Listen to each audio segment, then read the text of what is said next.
podcast is Yoga Birth Babies. And Yes. you talked about pelvic floor support, midwifery. I mean, you're talking about a lot of concepts that may be foreign to some listeners. So let's break some of those down and talk about what they mean for you in the context of your work. So what's exciting is pelvic floor has gotten a lot more popular in the last few years. Pelvic floor physical therapists are all over social media. And the pelvic floor is basically, if you think about the pelvis, kind of the bowl of the pelvis, kind of the support, 3 layers. And it's really the groundedness. If you think of your pelvis from that's the pelvic inlet down to your sit bones, it creates almost like a basket of muscles. And a lot of us, it's really tight and dysfunctional. And what we're looking for is to have a springy, balanced pelvic floor. So if someone is a parent and they sneeze or cough or jump or laugh and they pee themselves, that is a dysfunctional pelvic floor. Now, your care provider might say, oh, that's normal. You had a baby.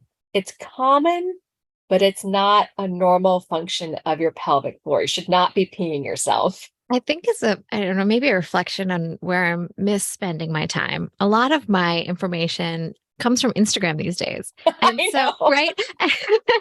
And so every once in a while you see a meme or a reel or something on social media that sort of changes your perception about what you held to be a truth. Mm-hmm. And so I saw something recently where someone was saying that in the US, we have these jokes about moms who laugh and pee themselves. Yeah. And that the other countries, particularly European countries, don't understand those jokes because pelvic floor therapy is part of their postnatal care. And so they don't pee themselves when they laugh. So that this biological thing that we take to be a granted, something that is true for all women who have had babies, whether or not they've delivered through cesarean or through vaginal births, actually isn't a given. No, it should not be.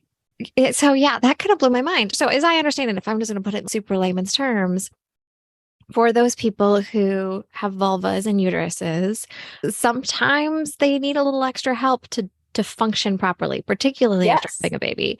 And This peeing and sneezing thing is something a pelvic floor therapist can help with? Absolutely. Yeah. They can assess and talk about, is your pelvic floor tight and strong? Is your pelvic floor tight and weak?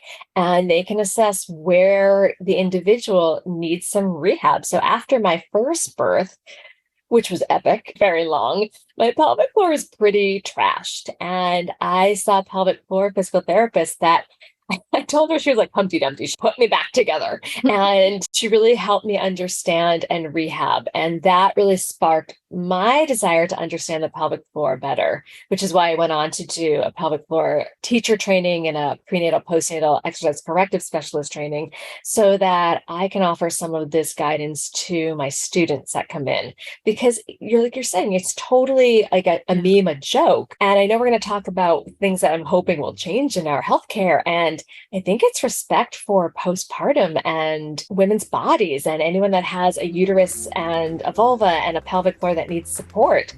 I really hope you loved this Stork'd Munchkin episode. This is a small taste of the full episode. If you loved this as much as I hope you did, please take a listen wherever you listen to podcasts, or you can find it on the Stork'd website at storkedpodcast.com. Don't forget to sign up for our newsletter, Let's Start a Family, on Substack.